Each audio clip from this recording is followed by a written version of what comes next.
Olá, querido amigo, irmão, você que nos acompanha aqui na nossa EBD Ágape. Estamos mais uma vez juntos, gravando mais um episódio, dando continuidade ao livro de Isaías. Estamos juntos com o meu amigo, irmão Breno.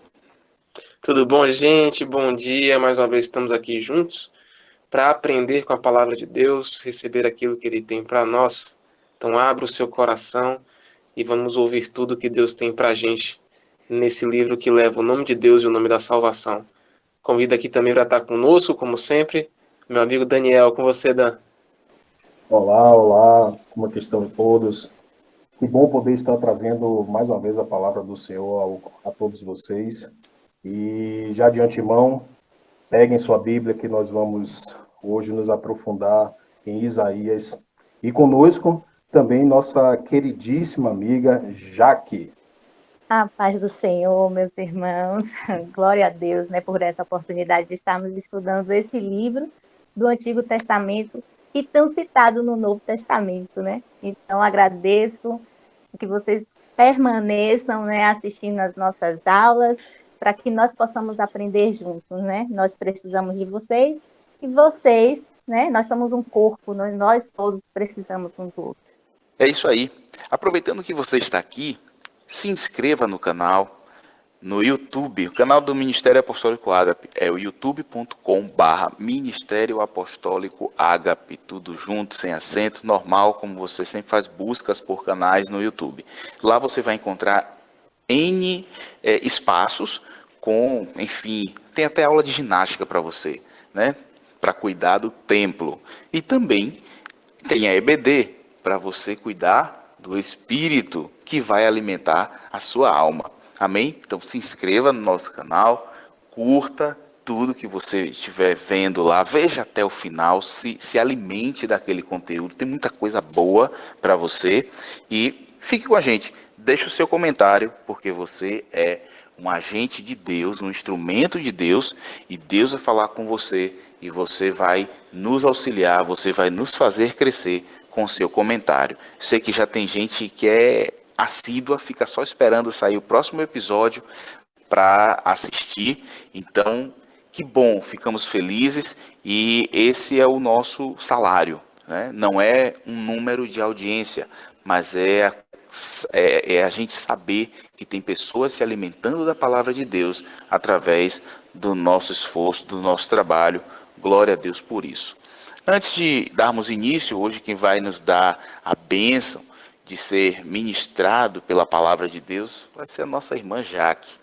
Vocês serão grandemente abençoados através da vida dela.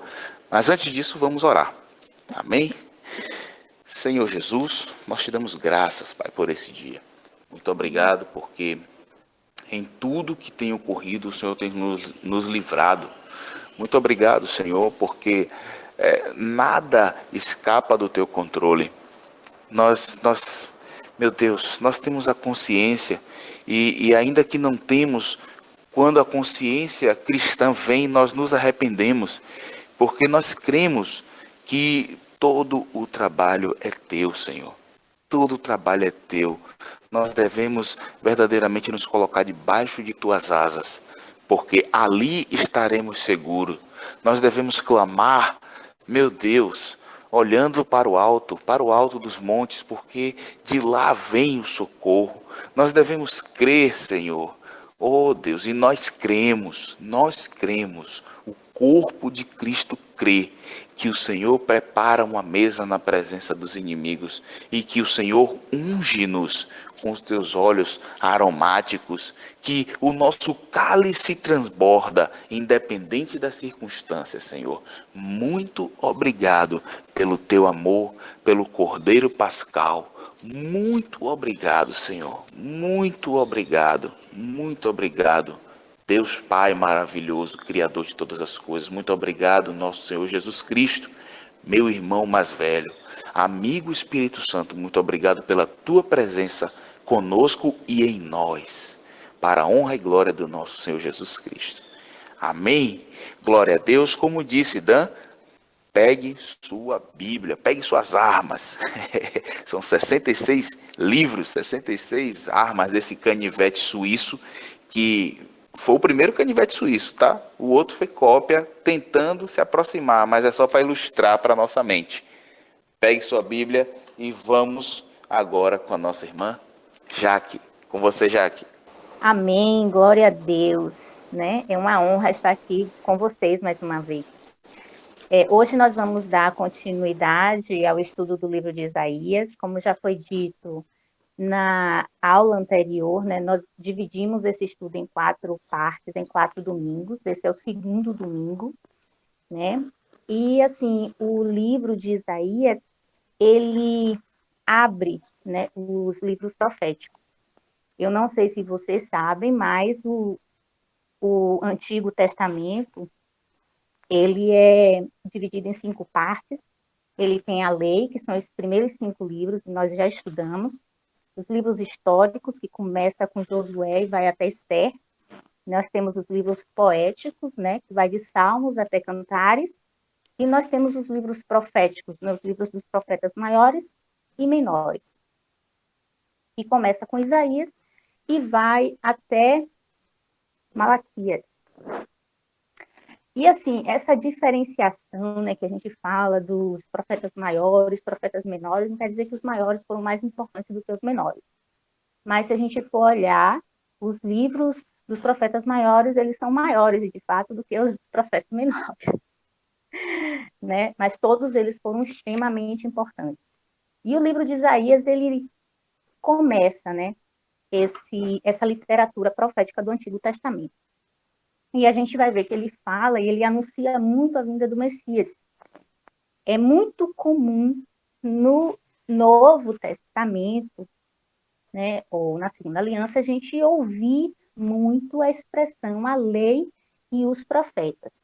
A lei e os profetas. Isso é muito comum, né, fazendo referência aos 5 primeiros livros, realmente, que são os livros da lei, e os livros, né, proféticos, a literatura profética, né?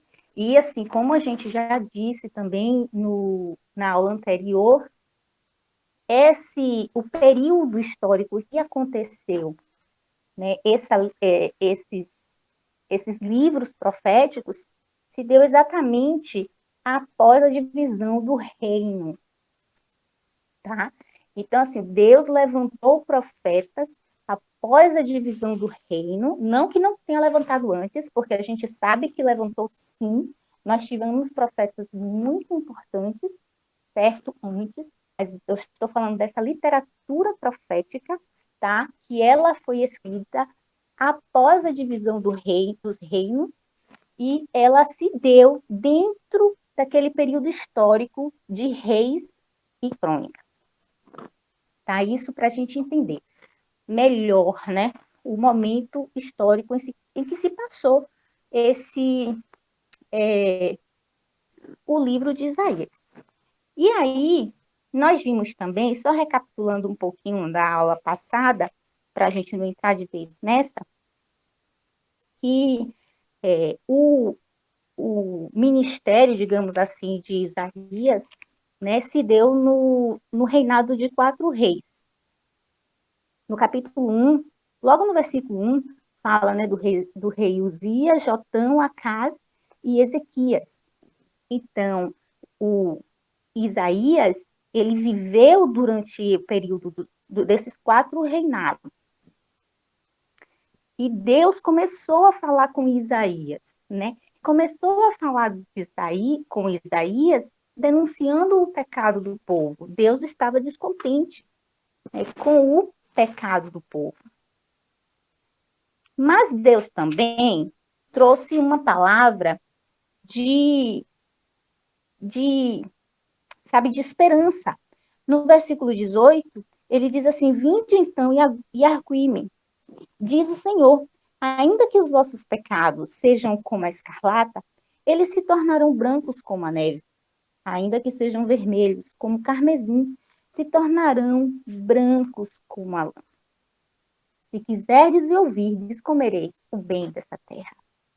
Mas se recusardes e fordes rebeldes, sereis devorados à espada, porque a boca do Senhor o disse. Então, Deus, ele começa a trazer, né, A gente já viu isso, uma palavra de juízo para o povo. Mas também ele disse, olha, se você se arrepender, eu vou transformar todo esse pecado vermelho, como carmesim, em algo branco como a neve, né? E, então, a gente vê aqui a misericórdia de Deus. Ele não estava apenas julgando o seu povo. Deus, em toda a história, a gente vê, né, durante todo o processo, Deus deu inúmeras chances, né, para o povo se arrepender. O que acontece aqui, a gente vai ver mais um pouquinho, o povo não se arrepende. Toda vez que Deus, inclusive, levanta um profeta, ele levanta para o bem do povo, todas as vezes, né? Então, vamos começar, né, no capítulo 6. Muitos chamam esse capítulo como o chamado de Isaías, mas como nós já vimos, Isaías já estava exercendo o ministério no reinado do rei Uzias. O chamado do ministério de Isaías não começou na morte do rei Uzias, né? Não começou na morte do rei Uzias. Aqui no capítulo 1, ele fala assim, ó, Deus está falando diretamente com Isaías já. Eu entendo esse capítulo 6 como um alinhamento, né? Nós vamos ler realmente um momento bem especial dentro do ministério de Isaías, né? E a gente vai ler aqui a partir do capítulo 1. A gente vai ler bastante. Então, por favor, pegue sua Bíblia, né? Não tem como estudar a Bíblia sem ler, senão vai ficar parecendo uma historinha, né? E apesar de eu não ler tudo, senão fica muito cansativo, vou ter que ler bastante coisa. Amém, né? Capítulo 6. No ano em que morreu o rei Uzias, eu vi ao Senhor assentado sobre um alto e sublime trono, e o seu séquito enchia o templo. Os serafins estavam acima dele, cada um tinha 6 asas. Com 2 cobriam o rosto, e com 2 cobriam os pés, e com 2 voavam, e clamavam uns para os outros, dizendo: Santo, Santo, Santo é o Senhor dos exércitos, toda a terra está cheia da tua glória. E os umbrais das portas se moveram, com a voz do clamava. A casa se encheu de fumaça. Então disse eu: ai de mim, que vou perecendo, porque eu sou um homem de lábios impuros, e habito no meio de um povo de impuros lábios. E os meus olhos viram o Rei, o Senhor dos exércitos. Mas um dos serafins voou para mim, trazendo na mão uma brasa viva, que tirara do altar com a tenaz.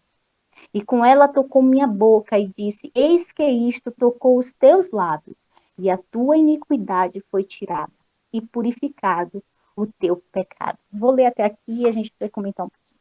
Como eu já disse, muitos falam que aqui começou o ministério, mas eu entendo que o ministério de Isaías ele já havia começado, só que a partir daqui houve algo muito importante no ministério de Isaías.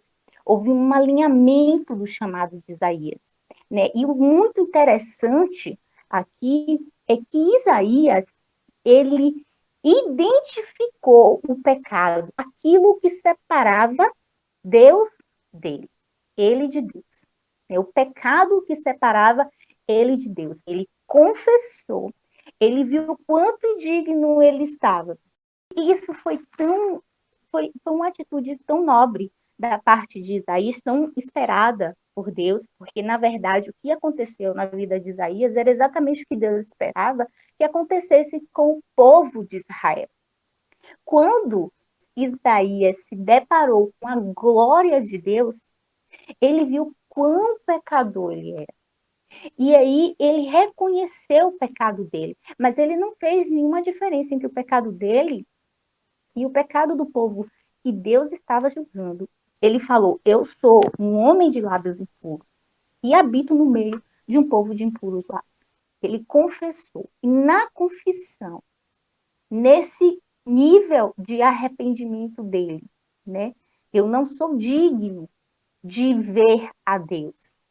O Senhor, ele veio e removeu esse pecado. Exatamente o que Deus já disse que iria fazer. Lembra que eu li aqui no capítulo 1, no verso 18, ainda que seu pecado seja vermelho como escarlate, eu transformarei em branco como a neve. Então, foi exatamente o que aconteceu com Isaías aqui. Ele confessou e ele recebeu, né? Ele experimentou dessa graça de Deus. E aqui houve um alinhamento. E eu quero chamar a atenção apenas porque isso é importante na nossa vida. Muitas vezes a gente está dentro de um ministério, trabalhando para o Senhor, mas a gente precisa entender que existe um nível mais profundo em que Deus quer trabalhar através das nossas vidas. E para Ele trabalhar nessa plenitude, é necessário que nós confessemos, né, os nossos pecados, para que Deus ele possa verdadeiramente trazer a plenitude daquilo que Ele quer dentro do nosso ministério, né? Vamos continuar, a partir do versículo. Depois disso, ouvi a voz do Senhor que dizia: a quem enviarei? A quem há de ir por nós? Então disse eu: eis-me aqui, envia-me a mim. Então disse ele: vai e diz a este povo: ouves de fato e não entendeis, e vedes em verdade, mas não percebeis. Engorda o coração deste povo e endurece-lhe os ouvidos e fecha-lhe os olhos. Não venha ele a ver com os seus olhos e ouvir com os seus ouvidos, e a entender com seu coração, e a converter-se, e a ser sarado. E aí Isaías pergunta: até quando, Senhor? E respondeu: até que se assolem as cidades e fiquem sem habitantes, e nas casas não fiquem morador, e a terra seja assolada de todo.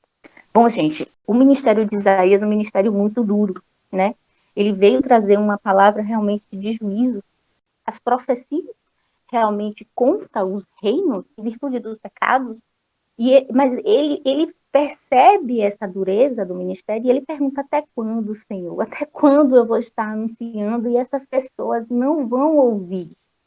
Até quando eu vou falar, eu vou pregar? Até quando, Senhor, eu vou falar? Eu vou ser a tua boca aqui na terra e esse povo não irá ouvir, né? E Deus aqui, ele deixou claro a Isaías que não havia qualquer expectativa de arrependimento do povo.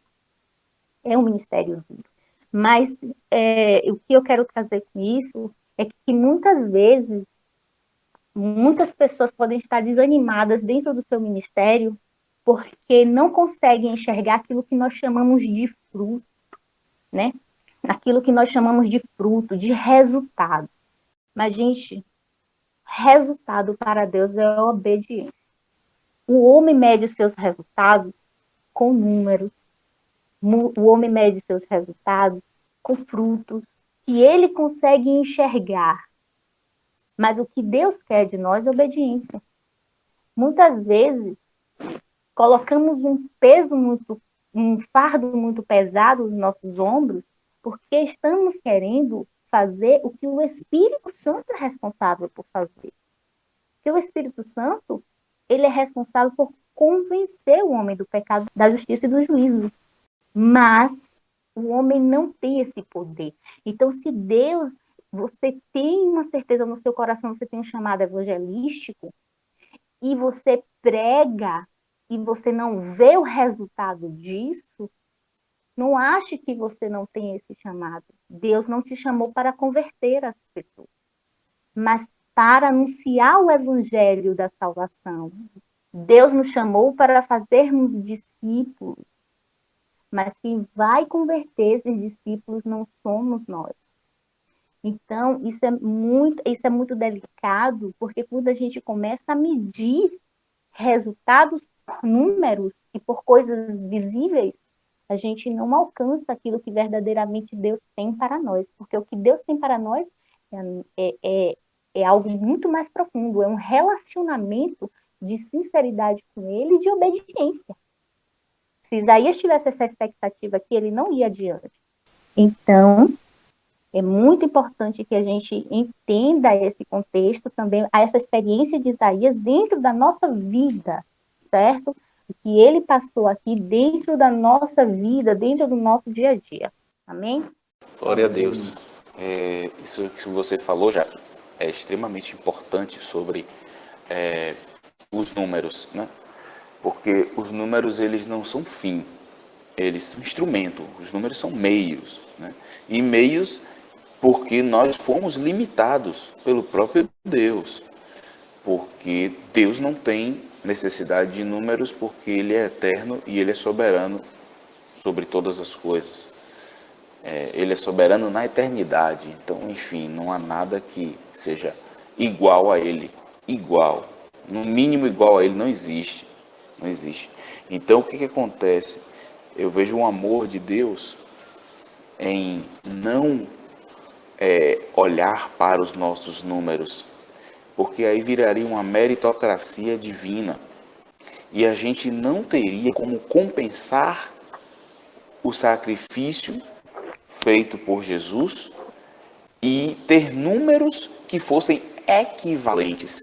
Então, da mesma forma que a gente não pode alegar nossos números, quantas pessoas tem na nossa igreja, quantas pessoas tem na nossa célula, quantas pessoas nós evangelizamos, quantas pessoas nós ganhamos, quantas vezes fizemos e acontecemos, e quantos, tudo isso não importa se não tiver o princípio da obediência, e o princípio da obediência é mais importante do que tudo isso. Então, tudo isso pode ocorrer, mas a obediência, ela tem que ocorrer diariamente.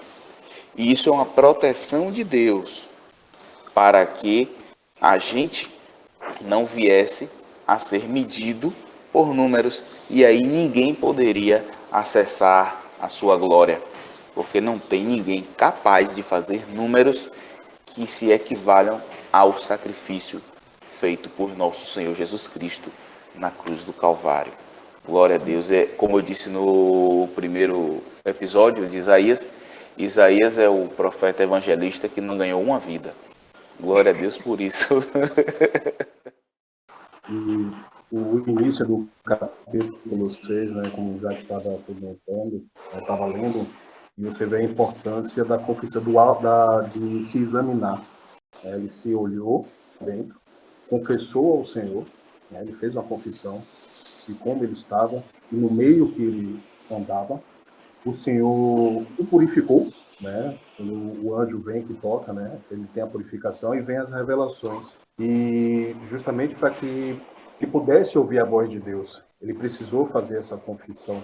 E quando ele fala, quando o Senhor pergunta quem enviarei, que ele fala eis-me aqui, isso acontece muito conosco, né? Quando confessamos e nos purificamos, o Senhor pergunta quem poderá enviar. É isso como uma coisa que hoje se fala muito, né? O eis-me aqui, para que possamos fazer. Só que naquela época, principalmente, além de Isaías, o Senhor usou outras pessoas também para que levasse a palavra àqueles que o rejeitavam. Não é para que fosse converter, mas sim levar a palavra a todos aqueles que rejeitavam a Deus. O agir de Deus começaria a ser feito através da vida deles. Eles seriam intermediários, mas não necessariamente foram para poder fazer a conversão das pessoas. Muito pelo contrário, foram para poder levar a palavra a todos aqueles que rejeitavam a Deus. Uma coisa interessante é que a gente está comentando em relação ao número e propósito, né? A gente viu no capítulo 1, Deus dizendo que ele não gostava das reuniões que aconteciam na igreja daquele tempo. O culto naquele tempo não era um culto que Deus estava se agradando. As ofertas não estavam Deus não estava se agradando, não estava se agradando das festas. Então, às vezes a gente pode acabar a gente pode acabar trocando e se acostumando com a prática da vida e com a prática da adoração e se esquecendo qual é o verdadeiro propósito de Deus. E Isaías, nesse momento, como o Jack trouxe, Deus ele montou Israel e montou a nossa vida para que a gente fosse exemplo, e já que brilhantemente trouxe para a gente que o que aconteceu com Isaías era para ser um exemplo para o que viria a acontecer com Israel. Da mesma forma que Isaías, ele confessa o seu pecado, o seu erro, e Deus traz algo do altar para purificá-lo, isso também era para acontecer com o povo de Deus. E aí eu vou trazer isso para a gente. Porque o livro de Isaías continua me transtornando, digamos assim, por ser um livro que não está apontando o pecado do mundo, mas um livro que está apontando o pecado dos filhos de Deus. E se nós que somos os filhos de Deus somos chamados para ser exemplo, para que o mundo pudesse ver o que é o governo de Deus, Deus trata primeiro conosco. Então, a gente precisa ter a mesma humildade que Isaías, precisa ter a mesma coragem de Isaías de falar, eu sou o errado. E o que me chama atenção, eu queria deixar como reflexão para a gente, é de a gente não perder essa oportunidade, se tornar insensível como o povo se tornou. No capítulo 1, Deus fala que ele já tinha tratado o povo já estava ferido. E ainda assim, quando Deus envia Isaías, essa palavra, né, Isaías pergunta, Deus pergunta, a quem enviarei? E Isaías responde, envia a mim. Deus dá a seguinte direção, o povo não vai se arrepender. O povo vai se tornar insensível a tal ponto de que ele não vai reconhecer que ele está errado. E aqui, mais uma vez, eu trago como palavra de Deus, escrita na sua Bíblia e na minha Bíblia, de que nós cristãos temos que trazer primeiro a revelação do arrependimento e o se lavar para nós. Porque de acordo com a ordem de Deus, a correção começa da casa de Deus e assim as pessoas de fora vão poder ver um evangelho, ou seja, uma boa notícia, um anunciar de algo que nós estamos vivendo de maneira decente. Se nós não vivermos de maneira decente, qual é a esperança do mundo? Se o povo de Israel é o povo que Deus coloca a sua palavra, que Deus traz o seu conceito moral, se nós não vivemos assim, qual a esperança que o mundo tem? Deus escolheu Israel, escolheu a sua igreja para ser o seu canal de falar as suas palavras para as pessoas de uma forma viva. Então é uma responsabilidade nossa, não para trazer peso, mas para que a gente tenha responsabilidade e entenda que o caminho que Isaías seguiu, que é um caminho de arrependimento, mas de estar na presença de Deus para receber a cura, é um caminho necessário. E como Jaque disse, nós vamos ver as obras de Deus acontecendo e as pessoas recebendo a vida de Deus. Amém. Glória a Deus. Exatamente isso. Né? E é importante que a gente pare um momento e faça uma reflexão a respeito da nossa vida, exatamente porque, mas eu não tenho ministério. Você é filho, você tem um ministério. Se você é pai, você tem um ministério. Se você é mãe, você tem um ministério. Sim, você tem um ministério. Então, porque eu não sou pastor, eu não sou evangelista, eu não sou mestre, então eu não tenho um ministério. Não, a sua vida é um ministério, certo? A sua vida testemunha a Deus. Pode falar, pastor. Jaque, Breno falou algo que eu recordei aqui, a gente não falou na ministração passada, no episódio passado, que é o seguinte, é um detalhe, tá? Desde lá de Levítico, a gente vê a referência à festa da lua nova. Festa da lua nova, festa da lua nova. E aqui em Isaías, aí, Deus dizendo que ele não se agrada dessa festa da lua nova e tal. E uma vez eu conversando com uma pessoa e por uma falta de uma comunicação um pouco truncada, a pessoa disse, não, aqui a gente não adora. Eu estava conversando com uma pessoa em inglês, né? E ela disse, não, aqui a gente não adora outros deuses, a gente só adora o Senhor Jesus Cristo e tal. Eu falei, não, calma, desculpe, talvez eu tenha feito uma tradução errada. Mas a festa da lua nova não fala de adoração à lua. É apenas uma questão de calendário. Tá? Então, a lua nova era o momento onde eles celebravam o novo ciclo. Né? E é um calendário lunar, é o que a gente segue hoje, inclusive, enfim. Mas eles não tinham, né, essa organização que a gente tem, que é romana, pelos números e tal, e esses meses, mas era tudo lunar, por isso festa da lua nova. E o que Deus estava aborrecido não era por causa do calendário, era por causa dos homens, como o Breno falou perfeitamente. Amém, pastor. Amém. Né? Deus é incrível como Deus ele tem chamado o povo para um alinhamento. E isso é absolutamente comum. Eu não posso viver a minha vida sem parar para refletir se aquilo que eu estou fazendo realmente está agradando ao Senhor, se está alinhado ao propósito do Senhor. A gente vê vários exemplos na palavra de Deus onde foi necessário um alinhamento. Os discípulos caminhavam com Jesus, Mas no início da caminhada eles não estavam completamente alinhados, certo? Mas chegou um momento que eles se alinharam e o ministério fluiu, né? Isso a gente vê, então é necessário que a gente pare e reflita a respeito da nossa caminhada com Deus. Sempre. Isso é muito importante. E ainda, né, quem está ouvindo, ainda não tem essa prática, comece a fazer, a parar para refletir e dizer assim, Deus, o que é que eu preciso melhorar? Porque a gente sempre tem algo para melhorar, acredite. Então vamos dar continuidade aqui no capítulo 7. As profecias contra Israel e a Síria. Vamos ler mais um bocadinho e aí eu vou parando e fazendo os comentários. Amém? Capítulo 7. Sucedeu, pois, nos dias de Acás, filho de Jotão, filhos de Uzias, rei de Judá, e Rezim, rei da Síria, e Peca, filho de Remalias, rei de Israel, subiram a Jerusalém para pelejar contra ela. Mas nada puderam contra ela. E deram aviso à casa de Davi, dizendo: a Síria fez aliança com Efraim.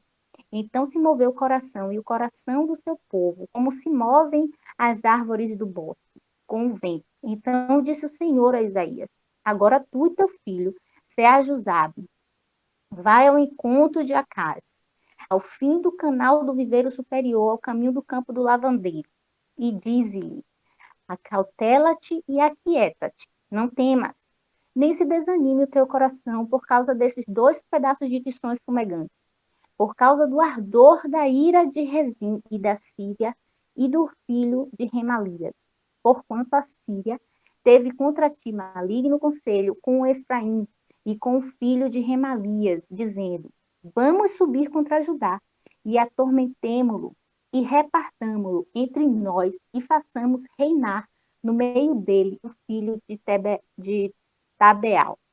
Assim diz o Senhor Deus: isto não subsistirá, nem tampouco acontecerá.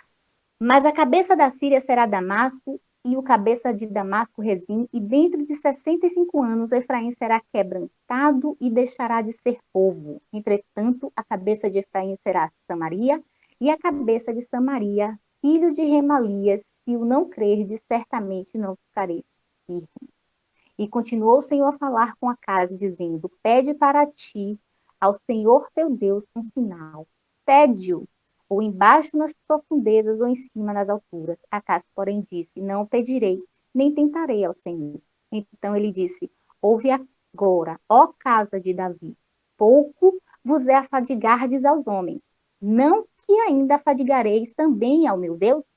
Porquanto o mesmo Senhor vos dará um sinal. Eis que uma virgem conceberá e dará a luz a um filho, e será o seu nome Emanuel. Gente, eu achei muitíssimo profundo esse capítulo 7. Aqui, Isaías vai ter um rei Acaz. Bom, aqui a gente já entende o quê? Que passou o reinado de Uzias, o finzinho do reinado de Uzias, o reinado do filho de Uzias, Jotão, e começou aqui, né, o reinado nos dias de Acaz. Acaz, ele foi um rei mau. Ele foi tão mau que ele sacrificou o primogênito dele aos deuses. Ele foi um deus idólatra. E aqui, Deus se levanta Isaías, melhor dizendo, Isaías vai ter com ele, anuncia a profecia, e a Síria iria se aliar a Israel, aqui chamado, né, a tribo de Efraim, para derrubar, né, para conquistar Judá. Só que Deus disse que não ia permitir que isso acontecesse, né? E aí, eu acho isso muito interessante, Isaías disse assim, ó: pede para ti um sinal, pede-o embaixo nas profundezas ou em cima nas alturas. Acaz, ele teve a opção de pedir um sinal a Deus e falar ao povo que Deus, o mesmo Deus que livrou o povo do Egito, estava livrando eles da mão dos sírios e do reino do norte, né? E ele disse: não pedirei, nem tentarei ao Senhor. Essa resposta do rei Acaz foi uma resposta hipócrita realmente. Ele desprezou aquilo que Deus estava dando para mostrar ao povo o mesmo Deus que nos tirou da terra do Egito, está conosco até aqui. E até aqui nós temos esses e estes sinais. Nós sabemos que toda conquista de reino era atribuída à divindade. E por que é que eu estou dizendo isso? Se a gente for lá em 2 Reis, no capítulo 16, versículos 7 e 9, vamos ver o que foi. Por isso que esses livros estão todos conectados. Não tem como eu estudar um sem buscar o outro. Vamos ver o que foi que o rei Acaz fez aqui. Ó. No capítulo 16, versículos 7 e 9. E Acaz enviou um mensageiro a Tiglat-Pileser, rei da Síria. Então, ele teve a oportunidade de fazer uma aliança com Deus, mas ele preferiu fazer uma aliança com homens, dizendo: eu sou teu servo e teu filho. Veja bem o que ele falou ao rei da Síria: sobe e livra-me das mãos do rei da Síria e das mãos do rei de Israel, que se levantam contra mim. E tomou a casa, a prata e o ouro que se achou na casa do Senhor. Olha o nível. Ele foi no templo do Senhor, na casa do Senhor, roubou a prata, roubou o ouro e mandou de presente ao rei da Síria. E o rei da Síria lhe deu ouvidos, pois o rei da Síria subiu contra Damasco e tomou-a, levou o povo para aqui e matou a Rezim. Ou seja, ele teve a oportunidade dali fazer uma aliança com Deus e mostrar ao povo, só que ele tirou isso do povo. Isso é muito sério, né? Isso é muito sério. Ele tirou do povo a oportunidade de experimentar esse livramento do Senhor. Não que o Senhor não deu, o Senhor deu, mas na medida que ele já sabia que Deus ia dar esse livramento, porque Isaías falou que ele iria fazer isso, tá? Só que à medida que ele faz uma aliança com a Síria, ele dá os créditos da vitória à Síria. Eu quero enfatizar aqui os versículos 13 e 14, né? A gente vê essa falsa humildade aqui do rei Acaz, na realidade ele já estava com outros planos, mas aqui no versículo 13, olha só o que Deus faz.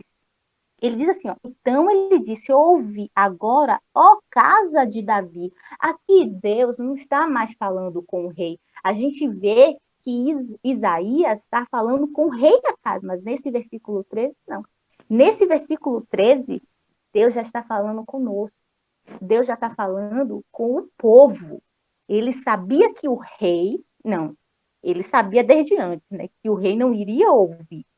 Mas depois de registrado que o rei não iria ouvir, Deus vai e fala com o povo.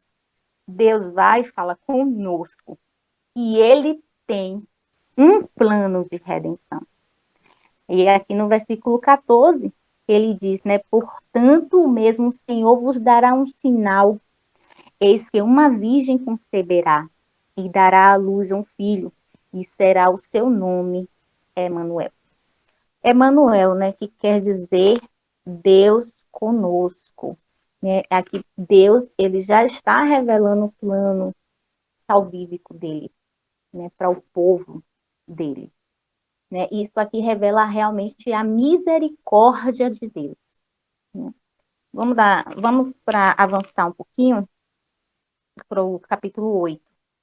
Depois a gente comenta um pouquinho mais. Né? Como a ruína dos reinos de Israel e da Síria. Aqui o capítulo 8, ele fala exatamente da ruína desses reinos de Israel e da Síria, né? E ele diz assim, do versículo 1 ao 8. Disse-me também o Senhor, toma um grande volume, escreve nele um estilo de homem, apressando-se ao despojo, apressou-se à presa. Então tomei comigo fiéis testemunhas, a Urias, sacerdote, e a Zacarias, filho de Jeberequias, e fui ter com a profetisa, e ela concebeu e deu um filho. E o Senhor me disse, põe-lhe o nome de Maer Salar Hasbaz. A gente já falou aqui isso na aula passada, que a vida do profeta, ela é profética, né? Tudo é o profeta. Esse filho, esse nome aqui desse filho de Isaías, quer dizer, apressando-se ao despojo, apressou-se à presa. Né?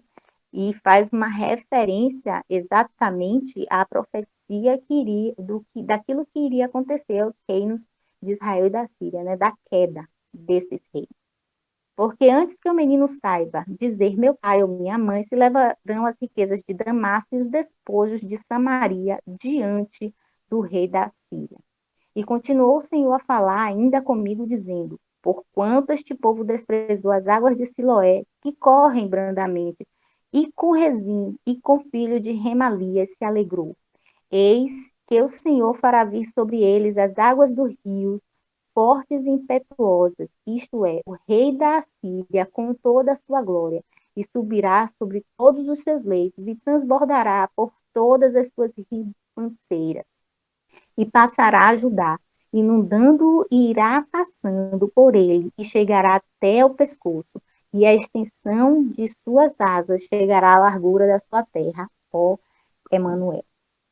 Deus continua anunciando a queda do reino da Síria e de Israel, né? Aqui ele diz o quê? Que o reino da Assíria iria dominá-los, né? Iria fazê-los cativos, né? Iria conquistar esses dois povos, né? Só que Deus deixa claro que Judá também iria sofrer com isso. E aqui, ó, ele diz assim, ó, e passará Judá inundando, e irá passando por ele, e chegará até o pescoço. Esse ponto que você está trazendo, ele tem conexão direta com o versículo 20 no capítulo 7. Olha a redação desse versículo. Naquele dia, refará o Senhor com uma navalha alugada, e eu gosto muito desse termo, que está além do rio. Gosto não, eu tenho um entendimento que esse termo ele é esclarecedor, essa é a melhor palavra, que diz assim, que está além do rio, isto é, com o rei da Síria, a cabeça e os cabelos dos pés, e até a barba totalmente tirará. Enfim, ele está fazendo alusão aqui, né, à questão de limpeza, retirada de barba, né, que era algo muito representativo para a época. Não vamos entrar nesses temas, mas o que eu quero tocar, o ponto que eu quero tocar é justamente o seguinte: Deus não perde nada. Então, quando o rei Acaz, ele não se submete ao crivo de Deus e ele busca outras alianças para não depender, né? É aquele mesmo grito lá de 1 Samuel, queremos um rei como tem todas as nações. É o mesmo grito, é o mesmo princípio. E quando o rei faz isso, ele busca tirar a glória de quem é o detentor de toda a glória. Só que Deus diz, eu usarei uma navalha alugada. Ou seja, eu usarei um instrumento momentaneamente. E todos passarão por isso. E eu vejo que esse sinal ele se repete, inclusive, nos dias de hoje. Mas, enfim, quem tem ouvidos, ouça. Era só esse ponto que eu queria tocar. A navalha alugada. Amém. Glória a Deus. E é exatamente isso, porque, assim, o povo, né, o reino do sul, né, que já era denominada Judá, né, Judá, apesar de ser Judá e Benjamim, no reino do sul, ele iria, sim, não seria conquistado pela Síria pela misericórdia de Deus, mas a gente vai ver que a Síria, ela conquista 46 cidades, né, do Reino do Sul e chega até as portas de Jerusalém. Mas Deus, ele dá o livramento. Deus, ele dá o livramento sobre o reinado de Ezequias, um rei temente a Deus. Quando ele recebe a ameaça, ele vai orar ao Senhor e pedir o livramento, e Deus dá o livramento ao povo dele. Né? E aí a gente vai ver com mais detalhe essa parte do reinado de Ezequias, livramento do Senhor, lá na frente, certo? A gente vai ver no próximo domingo, porque é a partir do capítulo 35. Mas aqui já vai falar, olha, Israel e Síria vai ser conquistado pela Assíria, e o povo de Judá, ele também vai sentir dessa invasão, só que eu irei livrar. E eu acho interessante esse versículo 8, porque ele termina assim: ó Emanuel, ó Emanuel, né? E essa expressão, né, Deus conosco, quer dizer que apesar do juízo, o povo de Deus permanece no controle das mãos dele. Pastor, o senhor quer fazer algum comentário a respeito do capítulo 8? Então, Jaque, no capítulo 8, também verso 20, né? Se a gente falou 7, 28, 20 também, tem uma outra expressão que também me salta aos olhos, que o profeta diz: à lei e ao testemunho. Isso é um grito. No final tem uma exclamação, tá? Então é uma interjeição, é uma fala de tipo um freio de arrumação. Gente, para tudo. Vamos ver a lei e ao testemunho. Se eles não falarem segundo esta palavra, nunca verão a alva. Por quê? Depois você lê em casa, lê o capítulo 8 todo, lê tudo que a gente está falando aqui, tá? E você vai ver que, por exemplo, no 19, quando vos disserem, consultai os que têm espíritos familiares e os adivinhos, que chilreiam e murmuram entre os dentes, não recorrerá um povo ao seu Deus?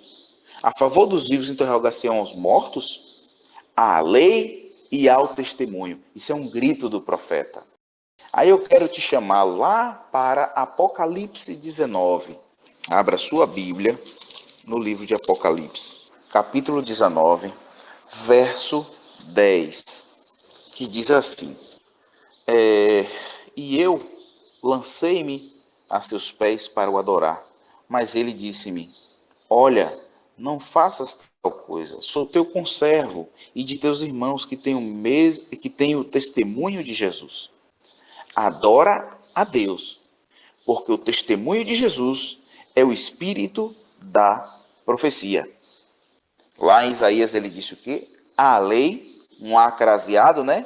Que são dois As, né? Ou seja, a lei, ou seja, vá até a lei, e ao testemunho. Testemunho, substantivo masculino, então é a junção, né, da proposição com o artigo ao.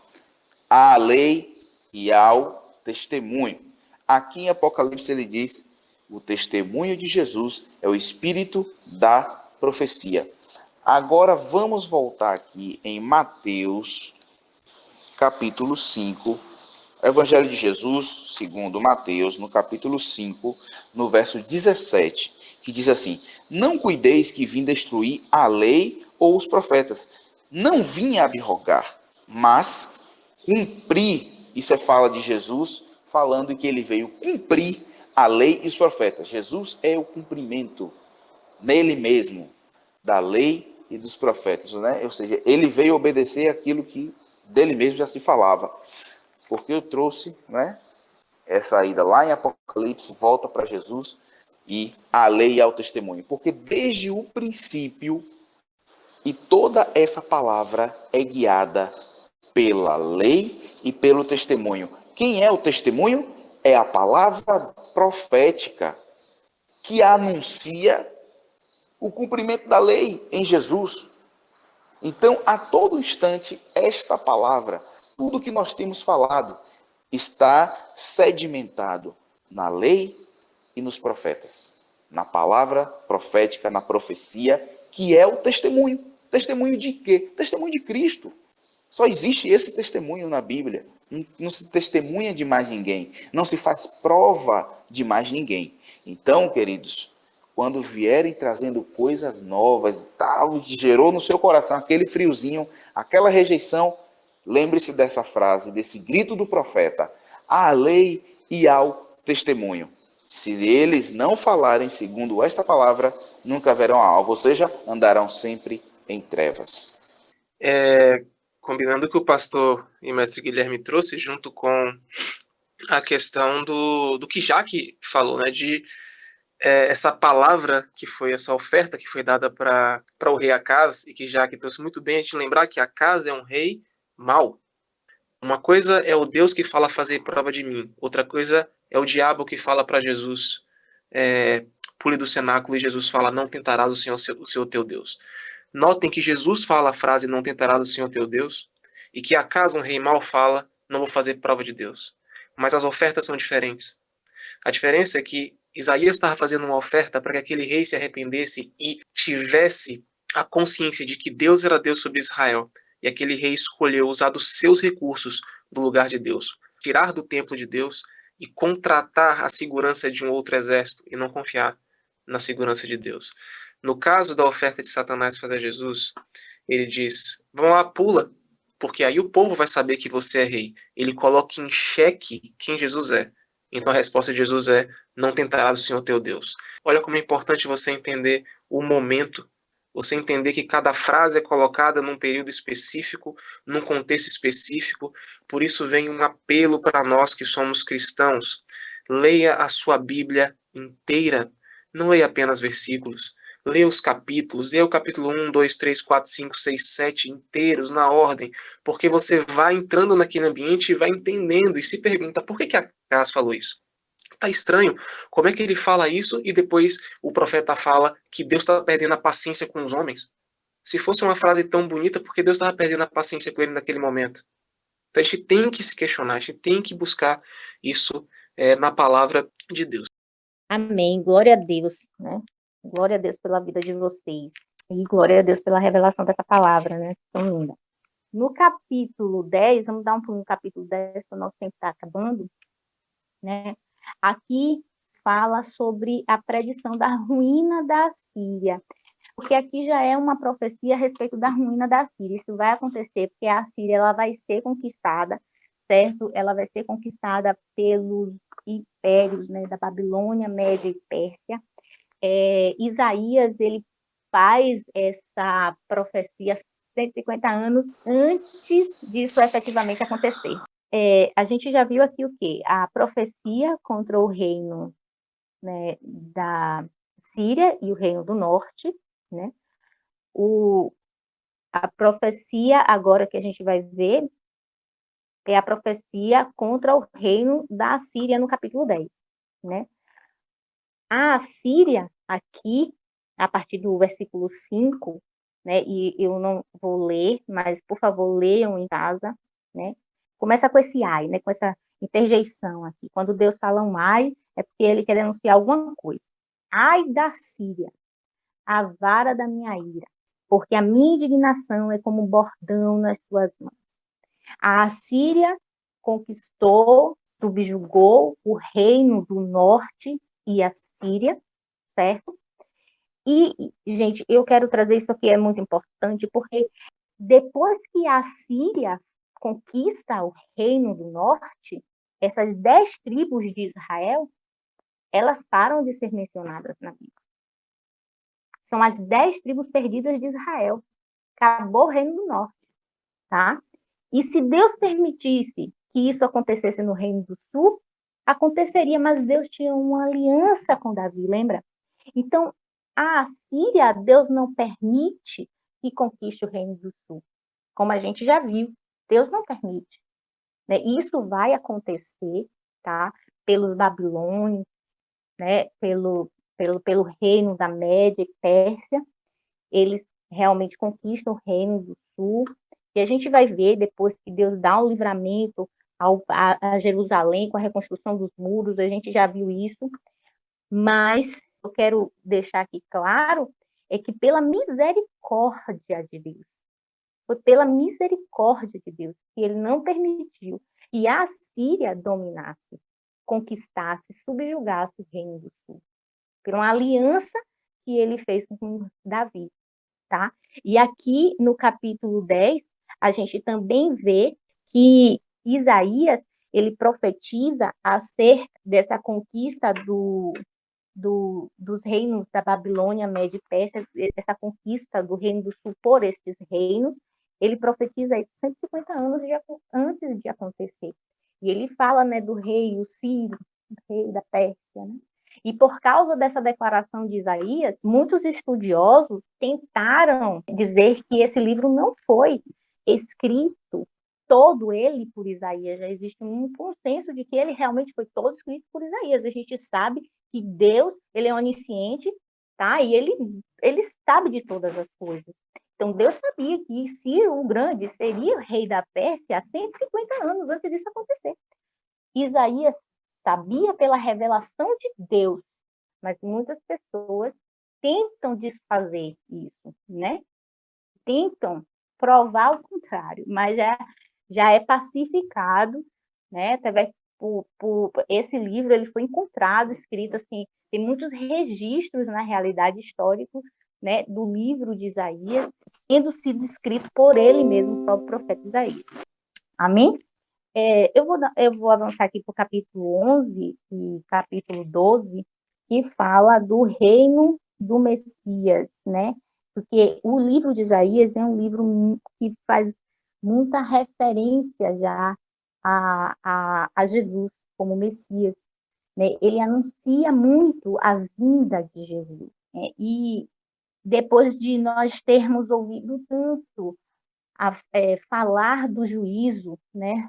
Falar de como Deus estava, na realidade, tratando o seu povo para o arrependimento, porque o objetivo total disso era o arrependimento, a gente já tinha falado disso, que a expectativa realmente era que aquilo que aconteceu com o profeta Isaías, reconhecendo o pecado, se arrependendo, era o que acontecesse com o povo de Israel.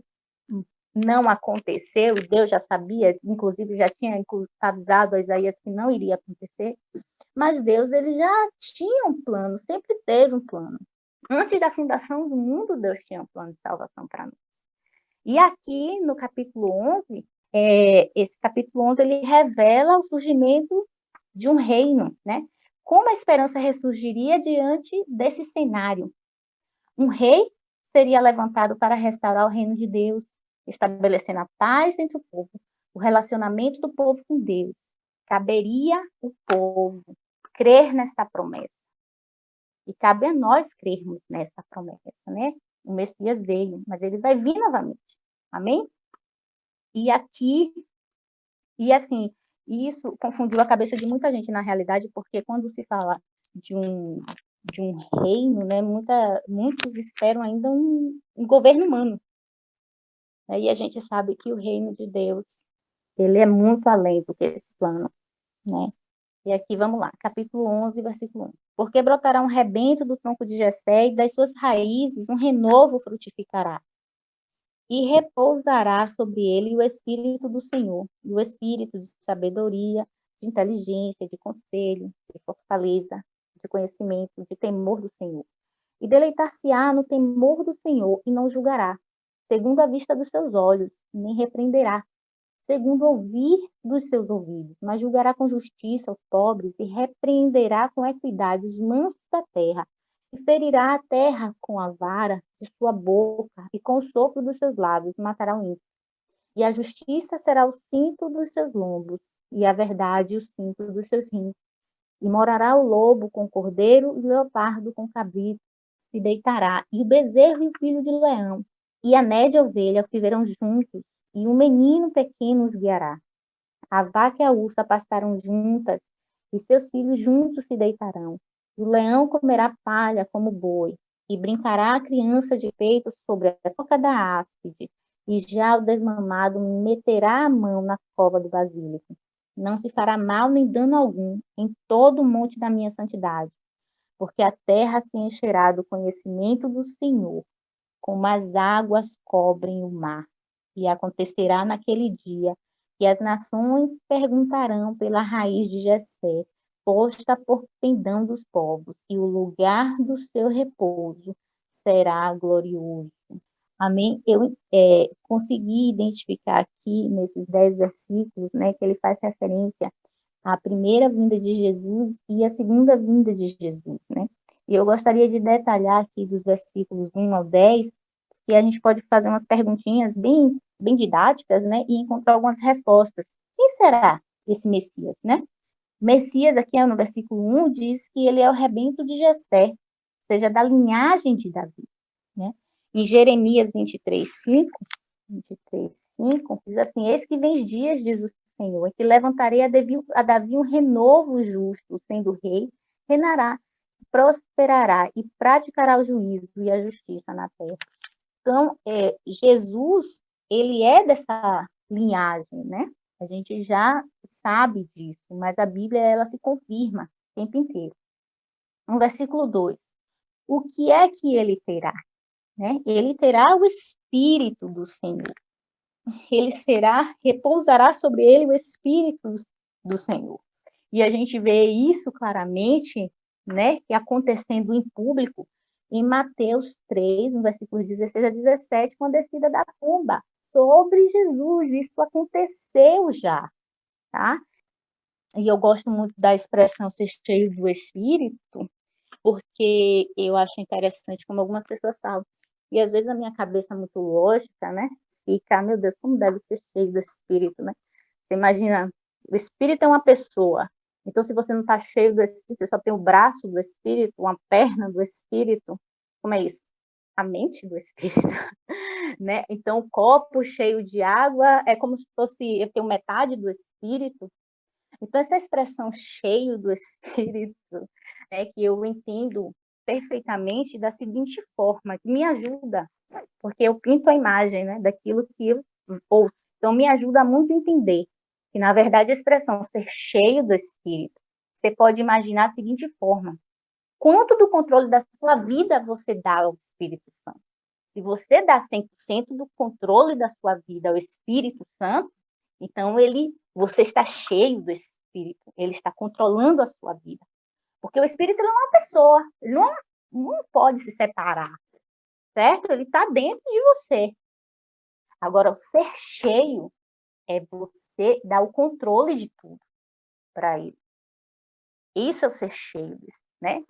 E aí, ele vai fluir à medida daquilo que você dá, para ele poder fluir dentro de você e através da sua vida.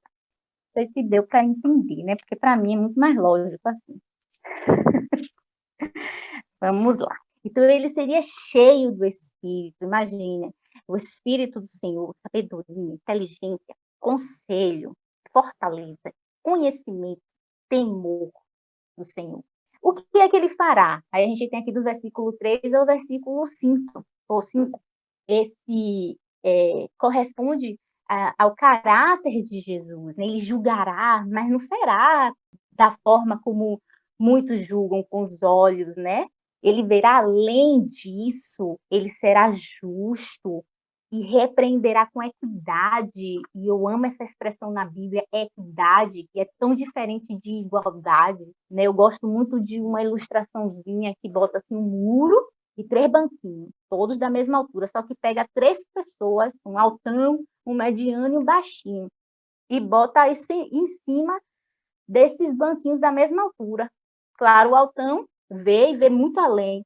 O mediano, se ficar na ponta do dedo, ainda consegue enxergar, e o baixinho, coitado, ele pode pular, fazer o que for, ele não vai conseguir. Isso é igualdade, você deu igualdade de oportunidade para todo mundo enxergar além daquele obstáculo. Mas você vai ver que, apesar da igualdade, alguns não vão conseguir.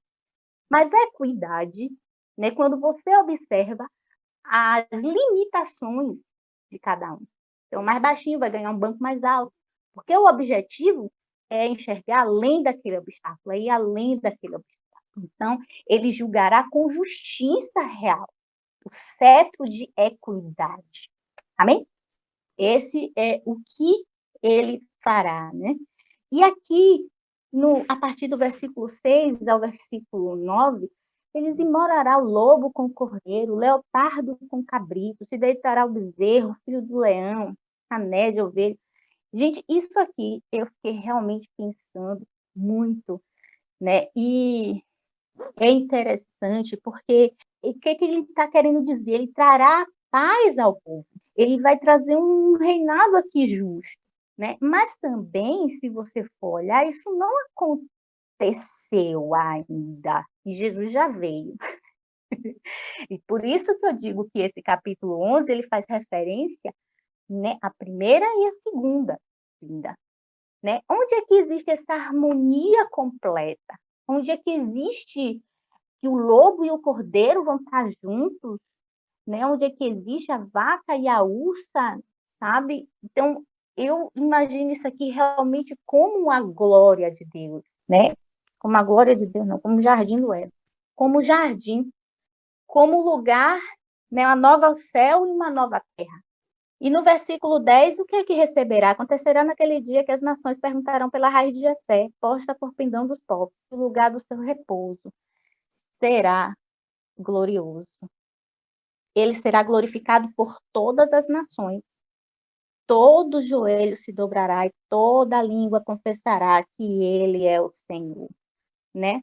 Então, as nações perguntarão pela raiz de Jessé. Amém? Então, Deus aqui, ele começa a trazer, né, uma palavra realmente de esperança para o povo dele, né? Porque muitos permaneceram fiéis. Esses que permaneceram fiéis ao Senhor, Deus tinha uma palavra de esperança, Deus tinha uma palavra. Esse é o meu plano de salvação para vocês. Permaneçam fiéis, que eu vou cumprir a minha promessa. Amém? Amém. Você vê que em Provérbios 9:10 o Senhor fala, né? O temor ao Senhor é o princípio de toda sabedoria. E a gente vem falando, né, em aulas anteriores sobre o temor do Senhor, ter o temor ao Senhor. E aqui você vê o porquê do temor, né? De poder deleitar-se, né, no temor do Senhor. E como aqui no versículo 1º e o 2º, principalmente no 2º, né, que ele repousará sobre ele o Espírito do Senhor. De quem? Do rebento que virá do tronco de Jessé. Você vê que a obediência, né, esse regozijo de você poder temer, né, o temer não é você ter o medo do Senhor, mas você ter disciplina, de você poder ter a consciência, né, do Senhor, de que ele tem um espírito de conselho, de fortaleza, um espírito de conhecimento, de inteligência, de sabedoria, e que esse não irá te julgar com olhos comuns, nem te repreenderá. E isso, quando eu li esse versículo, isso me marcou muito, né, me fez refletir muito. E é um versículo bíblico que eu busco todos os dias trazer comigo. É que o temor ao Senhor é o princípio de toda sabedoria. Amém, glória a Deus. Já que comentou que já tem no livro de Isaías o Messias, né? A primeira e a segunda volta de Jesus. A primeira vinda e a segunda vinda, perdão, de Jesus. Né? E é muito legal a gente ver que os profetas, eles são profetas na sua vida toda. Quando essa parte de que vai ter um remanescente, que a raiz, aqueles que forem fiéis vão continuar, está lá desde o capítulo 7, porque quando Isaías sai para se encontrar com o rei Mau, o rei Acas, ele leva o seu filho. E o nome do filho de Isaías é Um Remanescente Voltará. Então, os profetas, no nome dos filhos, no próprio nome do profeta, que quer dizer salvação, Deus salvará, ele já traz essa ideia o tempo todo de que, olha, vocês vão ser punidos, mas aqueles que serão fiéis vão continuar. Essa mensagem também veio para Amós, e você vai encontrar na sua Bíblia de que aqueles que permanecem fiéis a Deus, eles vão receber, né, uma herança que é diferenciada. Isaías traz talvez uma sequência do que é necessário para que a gente viva a vida cristã. Primeiro, Isaías prega isso, é um evangelista, ele vive a vida com Deus, as pessoas podem ver o exemplo.